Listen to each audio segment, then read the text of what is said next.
Not so long ago, the historian Perry Anderson wrote a very interesting history of Western Marxism.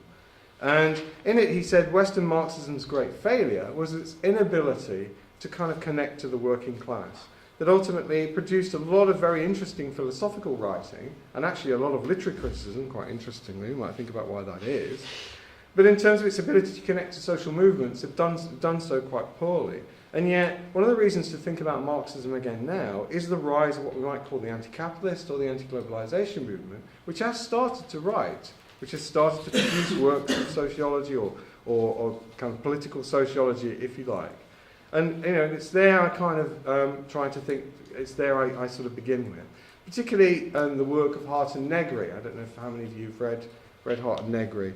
Hart and Negri, I ran a Hart and Negri reading group for a while at Nottingham University. What was very interesting was, started off being dominated by a group of academics, and eventually they all disappeared.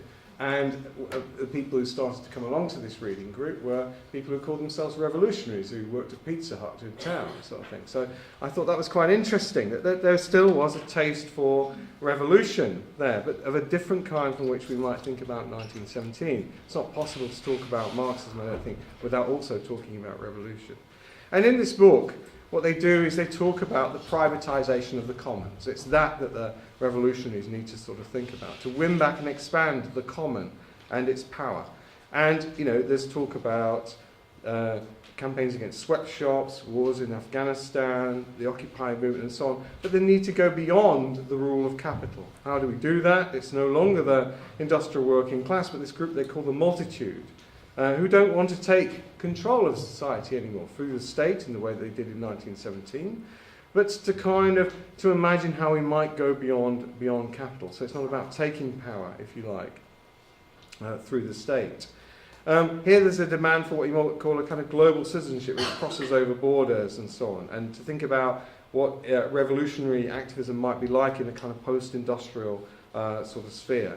To think about kind of multiple identities in that respect, not to lapse into the old class essentialism of Marxism, but to take seriously the project of thinking about what it might be like to live in a world where capitalism did not dominate everything.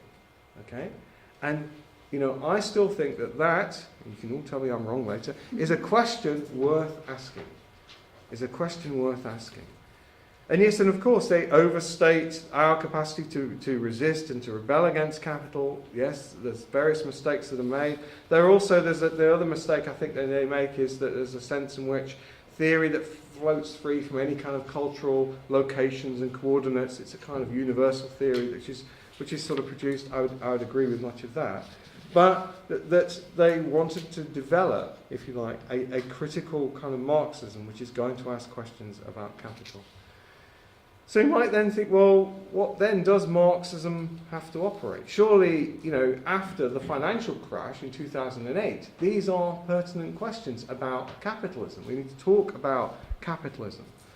David Harvey wants to argue that the new imperialism works through what he calls accumulation by dispossession, where the commons becomes progressively brought into ownership of capital, and controlled by capital, or maybe we need to think about the domination of the global 1% more generally.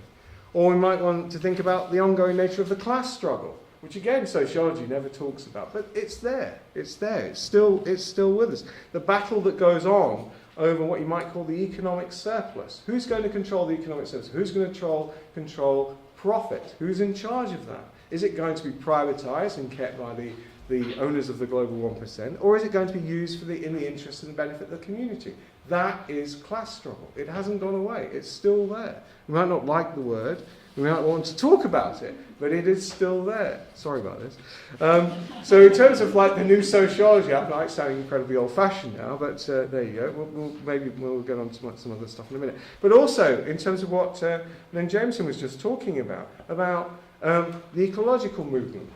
Is a sustainable capitalism really possible? Really? Is it?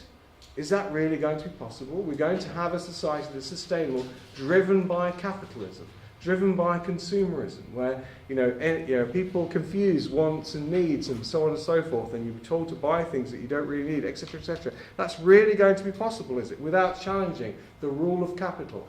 Of course it's not. So we do need to start thinking about it again.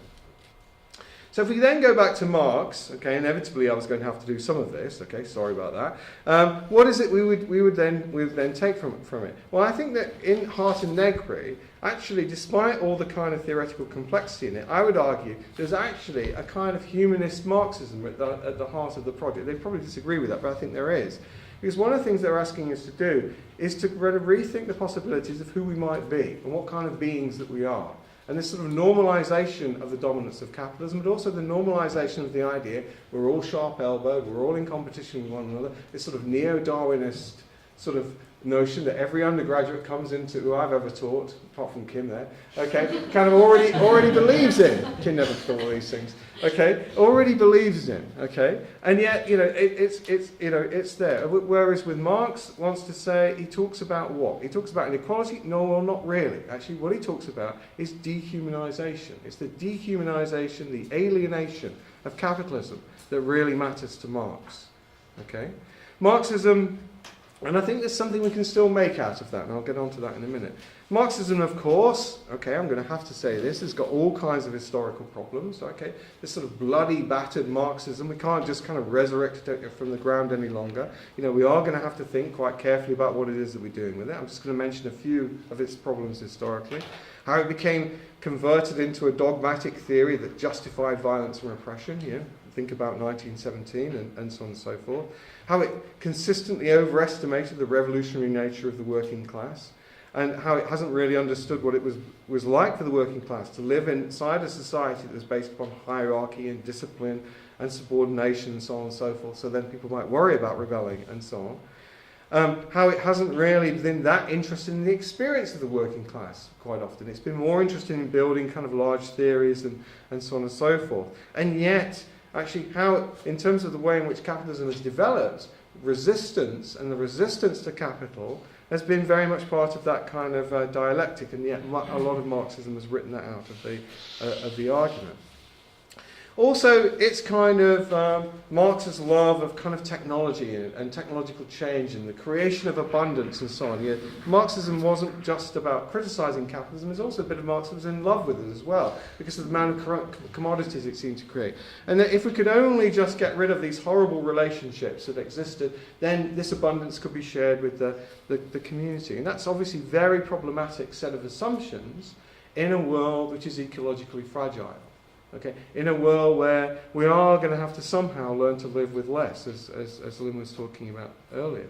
That we need to break away from this idea that nature is part of, you know, a project of unlimited rational mastery. There needs to be a different sort of understanding there. So again, I'm not just simply pulling it out from the past. We need to radically rethink a lot of its assumptions, and yet it has things to say.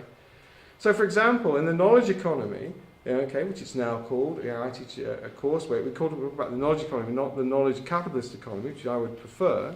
Okay, people are alienated, but they alienate themselves in different sorts of ways. We turn ourselves now into commodities to be bought and sold on the marketplace in this incredibly, as we're told, very competitive sort of world. We're selling ourselves continually, if you like. Okay, maybe that's the root of the new alienation. And talk about precariat and etc. etc. One of the ways I became aware of this, or the extent to which we're all indebted, and everything has to be now everything is now a form of financial calculation.